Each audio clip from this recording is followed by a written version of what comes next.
So here we have rice fields or paddies in Lumbini, Nepal, in the Terai region. And so this isn't the best example. Like you see, since it's monsoon season, you see some really lovely rice paddies in terraces and all through, as you travel through Kathmandu Valley and across Nepal. It's quite lovely. Like this is pretty, but like unfortunately we don't have the proper light so that you can see just how much radiant light is within the rice plants themselves. Plus, this is kind of in a fairly urban environment where the rice is growing. And then we got some interesting towers over to the left for the Wi-Fi transfer. We're moving towards sunset.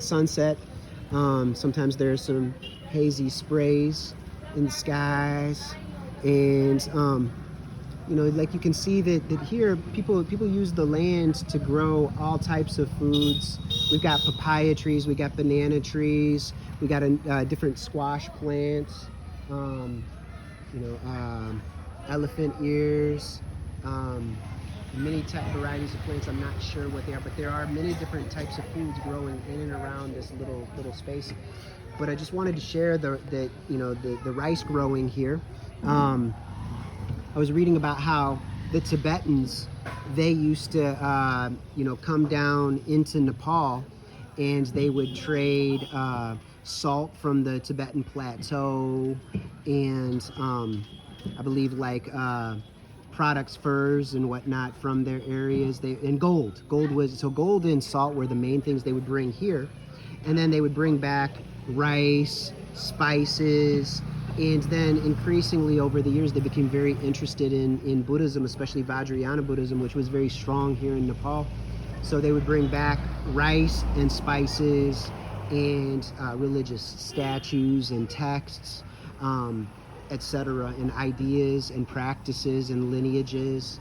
But this is very, very pretty, and you will see this all throughout Nepal. Like, I would love to come back and spend a significant amount of time in Nepal to do some trekking and to explore around Lumbini these ancient areas associated with the historical Buddha Gautama at Kapilavastu and Tirukot, and a number of areas that are in the area that would require a full day of hiring a car and traveling around, or longer if you're going to do local buses. It would take a few days to complete everything with that and tuk-tuks, but if you hire a car, you could get it all done in a long day. But I would love to come back and do these things and study more extensively, because this is a very amazing country, and I would definitely come in a non-monsoonal season. Coming during the monsoons, it's not ideal for trekking because of the leeches, because of the mud. Drying your clothes and your shoes would become problematic if you don't have waterproof shoes and backpacks.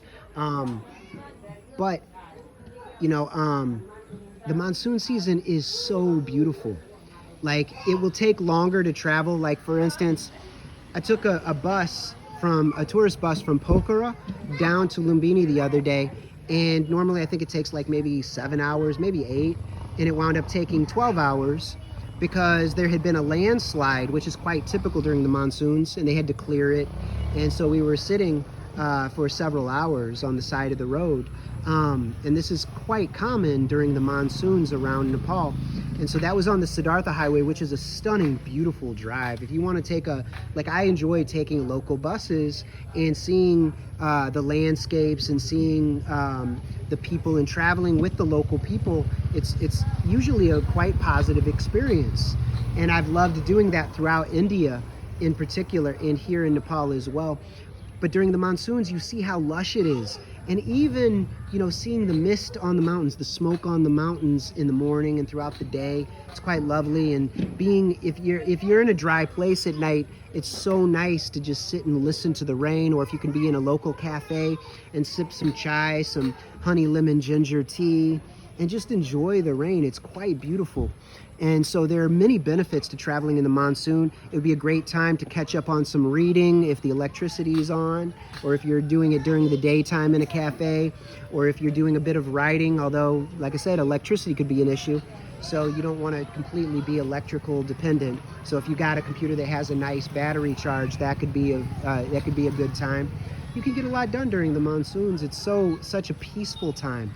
And it's a time of contemplation. This is when Buddhists typically do their rain retreats. So it's actually, you know, historically a time of just kind of relaxing and going back into oneself and contemplating life and working on, you know, the next stage of planning and preparation and implementation. So I would love to come back to Nepal outside of the monsoon season. But if you have a chance to come here more than once, I think being here in the monsoon season can be a quite beneficial, beautiful experience, because the countryside is so beautiful. It's so lush, so green. I saw more waterfalls on the Siddhartha highway than I've ever seen in my life. Probably 100+ waterfalls, like serious waterfalls that would have been important waterfalls in much of the United States. Like they would have been the biggest waterfalls in probably over half of the states. I mean, it's not going to be like the Yosemite Falls or Yellowstone Falls, but quite amazing, quite beautiful. I highly recommend it. The Siddhartha Highway is one of the best roads to take a local bus. And maybe if you ride a motorcycle, this would be a great place to take a motorcycle tour, entering from India into Nepal, going up to Pokhara. I heard that's a very stunning drive. So I'd like to come back and travel on more of the roads, on buses, hire cars for some local adventures, and go on treks and maybe some rafting trips. But also, I'd like to come here on book buying trips. There are some really great books you can find at Tibet Books and Pilgrim Books in Kathmandu.